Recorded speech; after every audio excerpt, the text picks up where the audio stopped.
শুক্রবার সকাল 7টায় পুরাতন মালদার বুলবুলি মোড়ে চায় পে চর্চায় যোগ দিলেন বিজেপি নেতা দিলীপ ঘোষ। প্রথমে তিনি বুলবুলি মোড়ে নেতাজির মূর্তিতে মাল্যদান করেন। তারপর সাধারণ মানুষের সঙ্গে চা খেতে খেতে আলাপচারিতা করেন।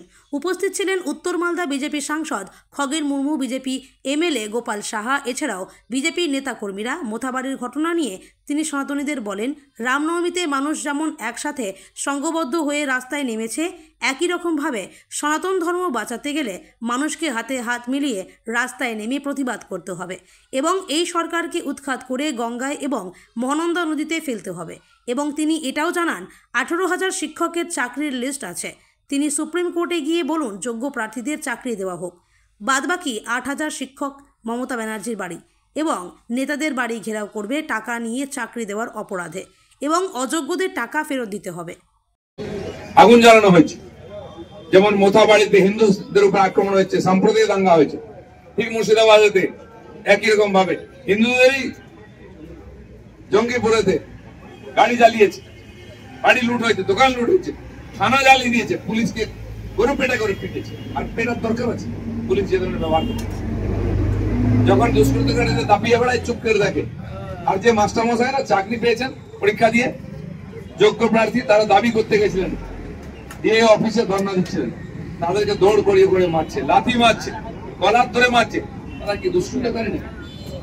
আরে হতভাগা, তোর ছেলেকে পড়িয়ে মানুষ করছে সে মাস্টার, তার গলার ধরে টানছিস, তাকে লাথি মারছিস। এই মমতা ব্যানার্জি আর তার পুলিশ, এরা এত কাপুরুষ। এই জঙ্গিরা যারা বাংলাদেশ থেকে ঢুকেছে, অনুপ্রবেশকারীরা, রোহিঙ্গারা, তাদের গায়ে হাত দিতে পারে না। তারা দোকান জ্বালায়, থানা জ্বালায়, গায়ে হাত দিতে পারে না। আমরা দেখেছি কালিয়াচক থানা জ্বালিয়ে দিয়েছিল, মোথাবাড়িতে থানা ভেঙেছে সেদিন, ওখানে থানা জ্বালিয়ে দিয়েছে জঙ্গিপুরে। পুলিশ তখন কাপুরুষ, চুপচাপ ভদ্রলোক হয়ে যায়। আর মাস্টারমশাইরা ধর্ণা দিয়েছেন, পুলিশ তেড়ে আসছে রে করে, লাথ মারছে, লাঠি পেটা করছে, করাত ধরছে। কে অধিকার দিয়েছে?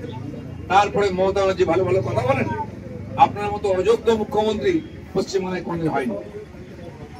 এই পশ্চিমবাংলাকে ভিখারি করে দিয়ে যাবে। যত চোর ডাকাত গুন্ডা বদমাস, তারা হচ্ছে পার্টির লোক। এদের খাওয়াতে গিয়ে আমাদের ছেলেপুলেদের ভবিষ্যৎ অন্ধকার করবে। এর পরিবর্তন চাই। উনি আর্জি করেন, মহিলা ডাক্তারকে ধর্ষণ করে খুন করা হলো, তখনও চাপা দিলেন তার লোকেদের বাঁচাবার জন্য, কিন্তু সেই কেস ওপেন হয়েছে, সাজা হবেই। ঠিক একই ভাবে এই যে 26,000 বৈধ অবৈধ চাকরি, তার লোকেরা চুরি করে জমলে গেছে, আবার এদেরকে বোকা বানাচ্ছেন, বলছেন ভলেন্টিয়ারি সার্ভিস করুন। তোমার পার্টির নেতা মন্ত্রীরা ভলেন্টিয়ারি সার্ভিস করে কেন করবে? খাবে কি? সে তো সই করতে পারবে না, সে যেন ভলেন্টিয়ারি নয়, সত্যি সত্যি তারা চাকরি করবে যেভাবে করছিল। তার জন্য 18,000 যারা টিচার, বৈধ টিচার, তাদের লিস্ট আছে। সেই লিস্ট নিয়ে আপনি সুপ্রিম কোর্টে গিয়ে বলুন যে ধর্মাবতার এরা সত্যি সত্যি চাকরি করেছে পরীক্ষা দিয়ে, এদের চাকরিটা ফিরিয়ে দিন। বাকি আপনার পার্টির লোকেরা যে 8,000 লোকের পয়সা খেয়েছে, সে টাকা আপনি বুঝে নিন। কিন্তু উনি করবেন না, কারণ এই 18,000 লোক যে চাকরিতে জয়েন করবে না, ওই 8,000 লোক রাস্তায় নামবে। প্রথম কালীঘাট ঘেরাও হবে, কারণ এখানে শুনলাম 3টে জেলার টাকা কোন এক নেতা এখান থেকে নিয়ে গিয়ে কালীঘাটে পৌঁছে দিয়েছে। আমি জানি না এখন বাড়িতে আছে কিনা, তার নাম তো অনেকে জানেন। এরকম এক একটা দালাল আছে, এক এক এমএলএ কে বলেছে 25 জনের টাকা নিয়ে 10 লাখ করে। 25 জনের লিস্টে পার্থ ওর কাছে লিস্ট গেছে, চাকরি হয়েছে টিএমসি এমএলএ দের। তো 25 জনের 10 লাখ করলে 2.5 কোটি টাকা হয়, তাই তো? তারা খুব সেয়ানা, 15 লাখ টাকা করে নিয়েছে, আরো 1.25 কোটি টাকা পকেটে রেখে দিয়েছে। এখন লোকে ভয়ে বলতে পারছে না, যারা টাকা দিয়েছে। চাকরি তো গেল, পয়সাও গেল। বলবে ওই এমএলএ কে রাস্তায় ধরবে, কলার ধরবে। যে নেতারা টাকা কালেকশন করে নিয়ে এসছে, দিয়েছে বড় নেতাদের, তাদেরও খুঁজছে, অনেকে বাড়ি ছাড়া হয়ে গেছে। রায়ে পড়ে কি করেছে? সুপ্রিম কোর্টে গেছে, এবার কি ইউএনও তো যাবে? ওরা তো বাঁচার চেষ্টা করছে, নিজের লোকেদের বাঁচাবার চেষ্টা করছে, যাতে চুরিটা ধরা না পড়ে। আমারও বক্তব্য তাই, প্রাপ্ত বসুর কোনো করার কিছু নেই।